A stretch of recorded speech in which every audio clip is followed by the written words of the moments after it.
Pennsylvania student sharing his amazing story of survival 1 year after he was found without a pulse. This after a night in sub-zero temperatures.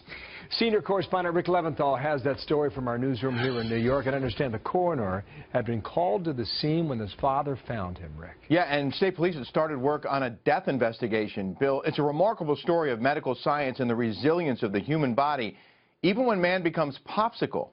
It happened during a bitter cold snap in eastern Pennsylvania last February. Justin Smith, then 25, had gone to a local firehouse to have beers with friends. He thinks he tripped while walking home and passed out in the snow in sub-zero temperatures, found by his father 12 hours later.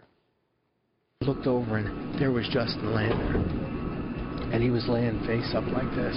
He was blue, his face, he was lifeless. I checked for a pulse, I checked for a heartbeat, there was nothing. The next thing I know, I'm waking up in Cedar Crest, the hospital, and family's all around me, and that's about it. I mean, I was shocked. I mean, they went the extra effort, and I can't thank them enough. I mean, they're amazing, and I just can't thank them enough. Justin did not come out of this unscathed. He lost his pinky fingers and his toes to frostbite, but he's back in school, Bill, with a new appreciation for life. No question. How did doctors save him, Rick?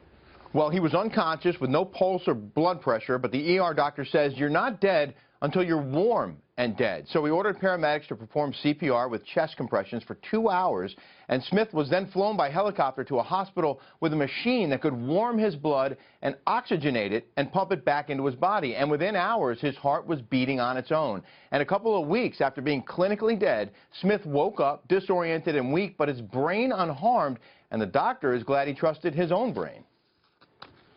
Our mind is supposed to run the show, not our hearts, because if your heart runs the show, you can run into some problems. And I just kind of went through that to the wind and said, no, not today.